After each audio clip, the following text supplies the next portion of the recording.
Om Swastiastu, Namo Buddhaya, Salam Kebajikan. Terima kasih atas kesempatan yang diberikan. Perkenalkan, nama saya Yolanda Ju dengan NIM 2014-201067. Saya dari kelas A2 Keperawatan semester 6.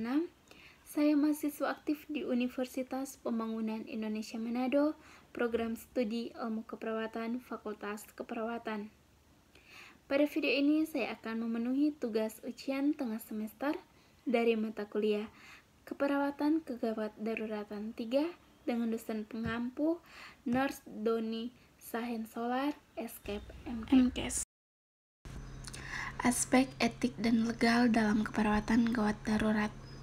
Kode etik keperawatan telah mengembangkan kode etik dengan menggambarkan kondisi ideal profesional. Kode etik mencerminkan prinsip etis yang secara luas dapat diterima anggota profesi. Nah, kode etik keperawatan gawat darurat, perawat emergensi memberikan pelayanan dengan penuh hormat bagi martabat kemanusiaan dan keunikan klien. Perawat emergensi mempertahankan kompetensi dan tanggung jawab dalam praktek keperawatan emergensi. Perawat emergensi melindungi klien manakala mendapatkan pelayanan kesehatan yang tidak cakap, tidak legal sehingga keselamatannya terancam. Perawat emergensi selalu belajar, mengimplementasikan dan meningkatkan pengetahuan. Perawat emergensi bekerja sama dengan profesional kesehatan lain dan masyarakat untuk mencapai derajat kesehatan. Alasan pentingnya aspek legal dalam konteks pelayanan keperawatan gawat darurat. Yang pertama, membuat kontrak hak dan kewajiban. Praktek yang kompeten hanya dilakukan oleh seorang perawat yang kompeten. Tambahkan penyuluhan kesehatan dan konseling dalam pemberian asuhan keperawatan. Melaksanakan tugas delegasi sesuai dengan kemampuan perawat yang akan diberikan delegasi. Pastikan semua data didokumentasikan secara benar dan dikomunikasikan secara jelas, ketenangan yang adekuat. Nah, di sini ada prinsip-prinsip etik keperawatan.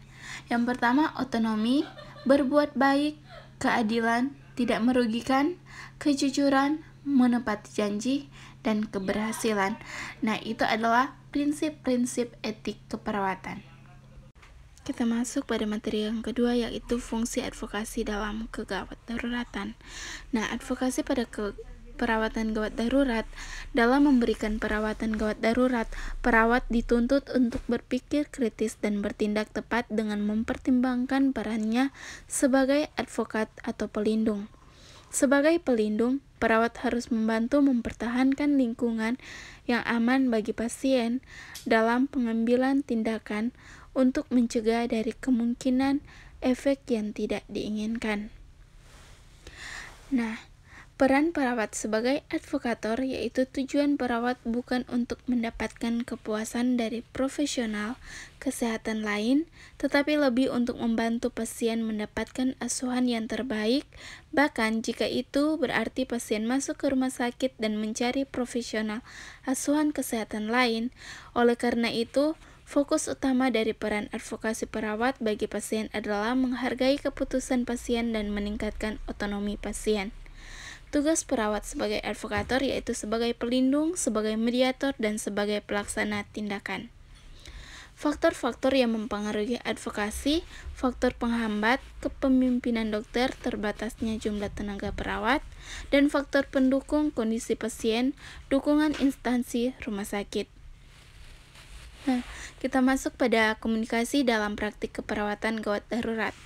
Pelayanan gawat darurat merupakan tolak ukur kualitas pelayanan rumah sakit, karena merupakan ujung tombak pelayanan rumah sakit yang memberikan pelayanan khusus kepada pasien gawat darurat secara terus-menerus selama 24 jam setiap hari.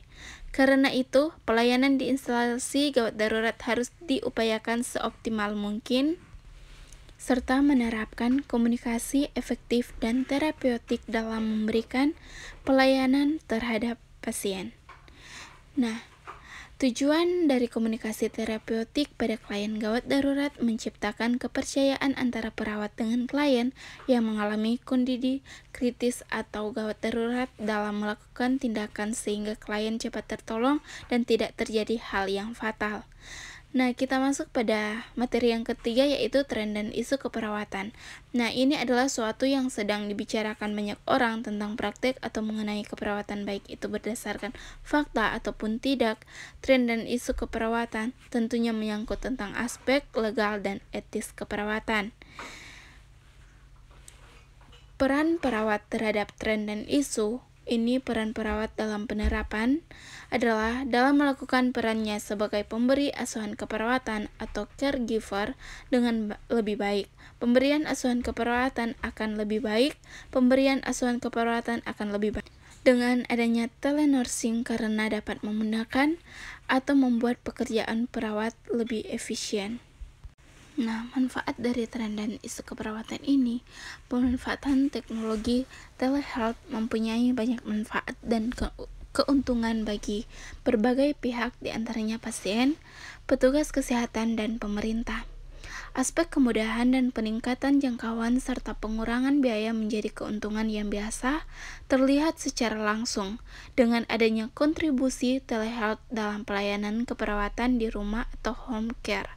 Akan banyak sekali manfaat yang dapat dirasakan oleh pasien, keluarga, perawat, instansi pelayanan kesehatan, termasuk juga pemerintah dalam hal ini Departemen Kesehatan.